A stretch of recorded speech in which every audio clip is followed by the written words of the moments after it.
Continue with ICT, and in studio I have a guest, Vyonne Kagondu, co-founder of ICP Kushite East Africa. Thank you so much for joining us, and this topic is really exciting. Let's first start with the future of work. How does the future work environment look like?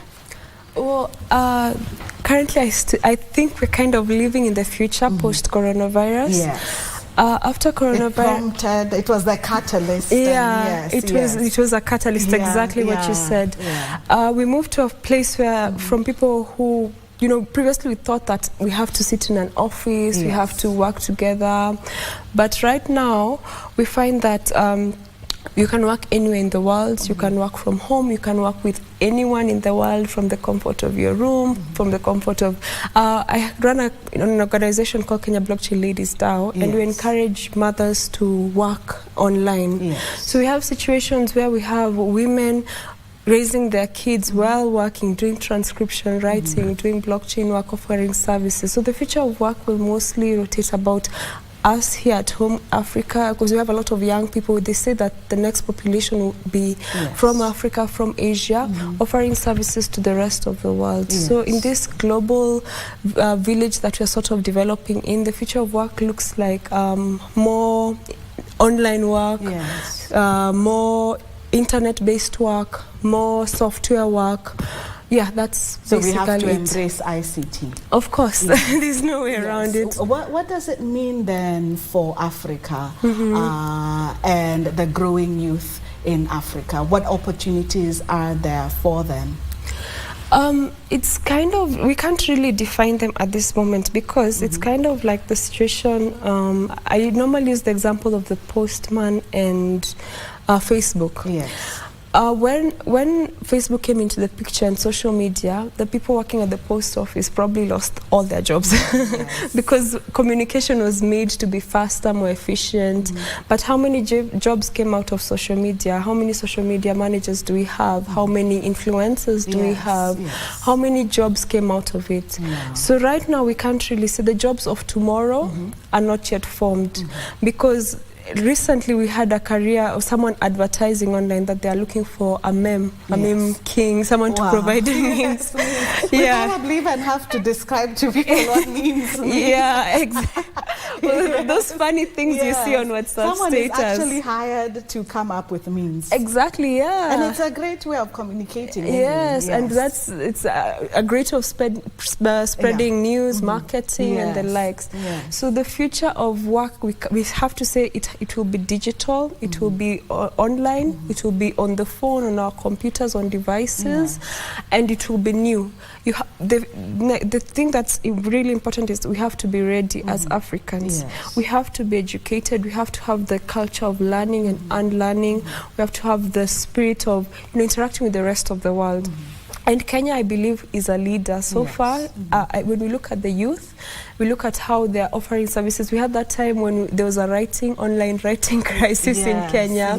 When we look at influencers, we've been doing so much. Yesterday there was a report I saw, and in the industry of startups, ICT startups, we've raised the highest in Africa. So we are really ahead of everyone else. So what's making Kenya ahead? You just mentioned, and I saw that story where Kenyans were writing papers for students in Harvard and other universities around the world. What makes Kenya ahead?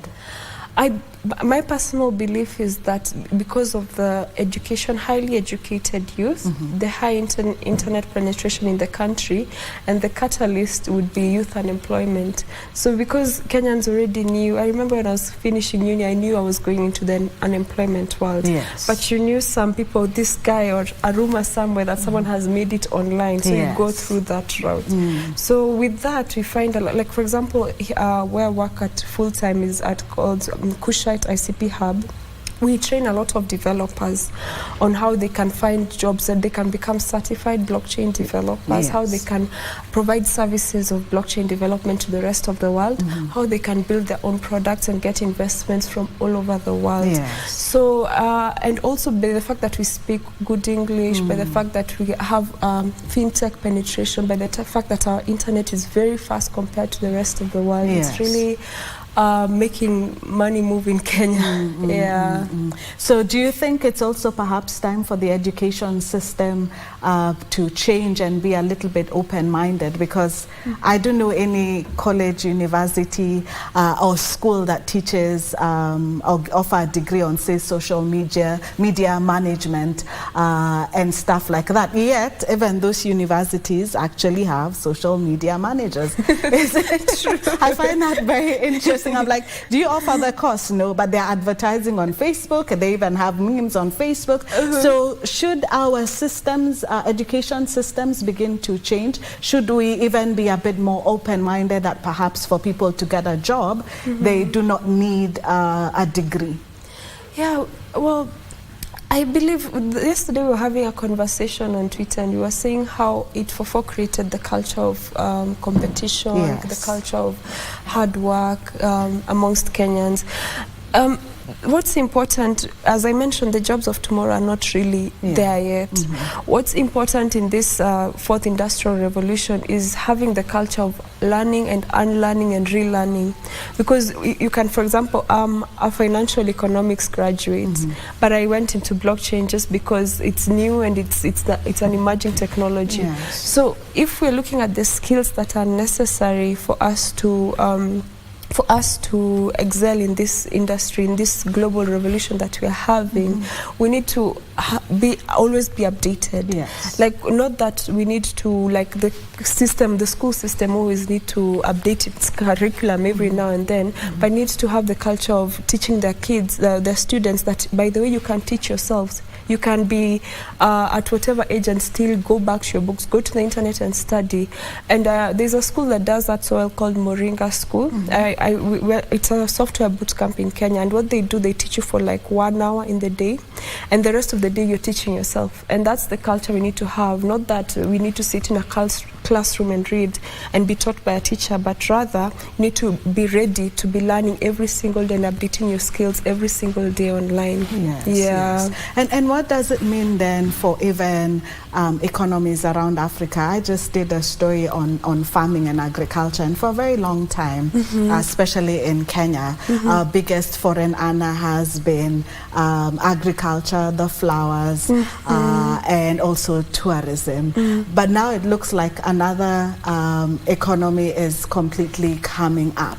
What is Kenya and other African countries, how are we likely to look like in the coming years? So far, I think we are doing so well. What I really wonder is how the next generation of our students, there's a phase we are going through where we are learning a lot and we are doing a lot of TikToks and a lot of social media. But how do we balance that with the African values that we have? But in terms of skills and education-wise, we just need to have that discipline, because when I look at a country like Nigeria, initially it was way ahead of us, even with foreign direct FDI, foreign investment. It was doing way better than us, but then it created a sort of reputation for itself, like a reputation that didn't appeal to the rest of the world. But for Kenya, we're already offering services to the rest of the world digitally. But can we create a reputation of hardworking youth, disciplined youth, services that are quality, services that are people who are reliable? So in terms of getting, providing services online and human resource services to the rest of the world, we're already there. But what I would take caution on is, can we provide a disciplined students, disciplined youth who can actually serve the rest of the world and create a positive reputation for all of us?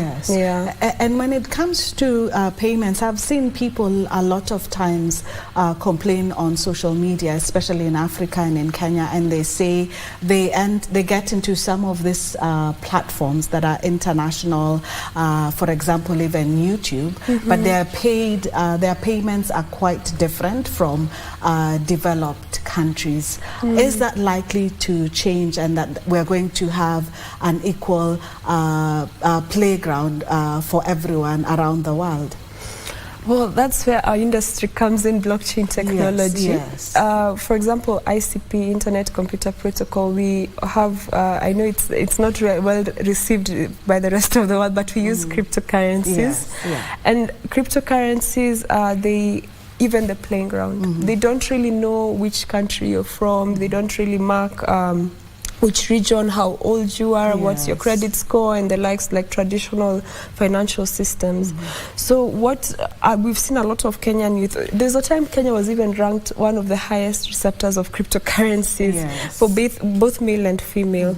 So before we used to have sort of discriminatory payment systems for our online workers like PayPal, bank transfer, but a lot of Kenyan youths are moving onto the cryptocurrency side because the best way to use cryptocurrency is to earn it, is to get paid through it, because it's fast. Like for example, if you earn through ICP, it's immediate. It's the fastest, one of the fastest cryptocurrencies. You can send anywhere in the world. It takes exactly the same amount of time for me to send money to you and to send money to anyone, say Indonesia, exactly the same. It really evens the playing ground. So that's why I call it the internet money. It's what we need right now as we move to this like online world. It's online money. Yes. To my last question, there's something interesting that you said when we started the interview, that we really can tell the future of the workspace. But how can we ensure as Kenya and as Africa that we also have a say, and whatever direction it takes, it is going to benefit Africa? We just have to be present, and because right now everything we do is monitored. You can talk online, just a simple person, anyone, KBC can post this story online and the whole world is available to see. So we have to keep participating on the digital platforms that are presented to us, but at the same time, makes sense. Keep on being updated with information and the point is that we need, as we wrap up, the skills that are necessary are sorry. Sorry, you got distracted. Anyway, so I was saying we have to keep updated on the skills, and I advise, I highly, let me just shamelessly market myself, but at Kushite ICP Hub, we train developers on how to build on blockchain technology. And if you follow us, we can train you and certify you as a blockchain developer. That's one of the ways we can keep updated on the skills and have meaningful conversations. And make sure that you're ahead of the game. Well, thank you so much, Yvonne, for joining us tonight. We were talking about the future of work and the importance of ICT.